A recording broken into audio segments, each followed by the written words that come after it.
Sabi niyo po, mga sasakyan na ibabalik, pero meron din po bang mga pinag-uusapan tayo, halimbawa assets or mga natitira pa pong pera sa bangko?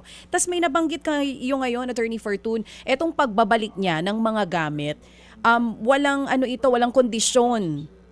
Tama po yung sinabi niyo. This is in good faith. Pero nagkaroon po ba, halimbawa, kung walang kondisyon, may negosasyon po ba na gagawin siya na part ng witness kung magte-tell all siya, kung hindi man kasama yung pagbabalik ng mga gamit? Ay, wala po. Absolutely none din. No?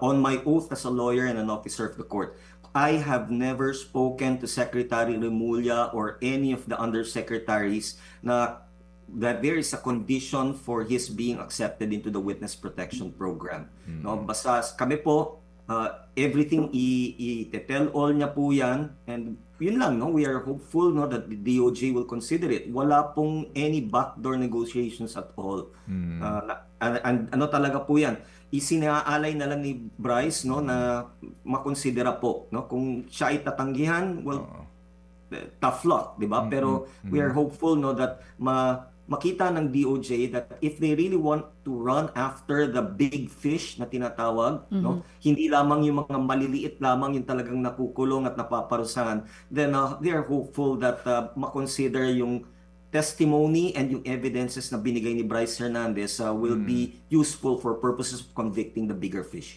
Okay, so wala pa pong kumbaga official na pag-uusap ang inyong kliyente, ang inyong kampo para nga po dito mapaloob siya sa WPP. Wala pang ganun, ano? Wala po. In fact, up to today, no?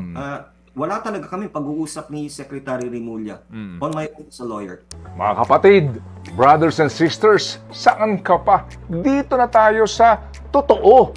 Dito na tayo sa True FM. Mga kapatid, mag-subscribe and follow po kayo sa social media accounts ng True Network PH. Yan po kami. Hanapin nyo lang True Network PH, Facebook, Instagram, YouTube, TikTok, and podcast. Mapa Apple or Spotify man yan, mahahanap nyo kami. Lahat ng mga napapanood at napapakinggan nyo po sa programa, nasa social media accounts namin yan. So, paano mga kapatid? See you sa social media!